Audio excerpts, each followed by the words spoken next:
Hello, my name is Guilhem and this is the first assignment of Data Decision. In this assignment, we had to perform a set of tasks for Anne Martin, who is the head of the Wesleyan Investment Fund. Our first task was to optimize the portfolio composition of the Wesleyan Investment Fund. We had to maximize the Sharpe ratio by adjusting the different weights of the asset classes that the portfolio has. We had to choose between three different asset classes, and the final composition was 55% on equity, 25% on real estate, and 20% on market neutral assets. We also forecasted the growth of the portfolio with this composition 5 years into the future, and we saw that it would grow by 30%. The next step was to review the volatility assumption that we had for the equity asset class by using a Karch model, and after doing so, we saw that the volatility would increase from 13% to 17%. After adjusting the volatility, we also performed the analysis of the Sharpe ratio again to see how the weights of the different asset classes would change, and we saw that the equity asset class would decrease and the real estate asset class would increase.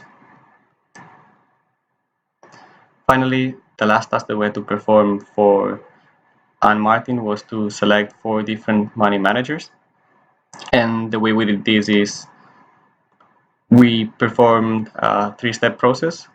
In the first step, we filtered down the candidates that didn't have enough experience, so anyone that had less than 3 years of experience was automatically rejected. The next step was to set a Sharpe ratio threshold, and the one that we set was 1. Anyone that was below that threshold was also automatically rejected. And finally, we tried to build a diverse group of money managers. We tried to have money managers that would bring high returns, but also money managers that had low volatility. I also wanted to go through the methodology that we used to calculate the Sharpe ratio. We got the risk-free rate and the asset classes return and volatility as inputs, and then we maximized the Sharpe ratio, and for that we used the formula that you see on the screen, and the output was the different asset classes weights.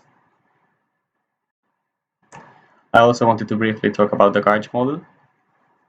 The inputs that we received were on an index of, a group of stocks, and we had to minimize the mean squared error, and in order to do that we would adjust the different parameters of the future volatility formula.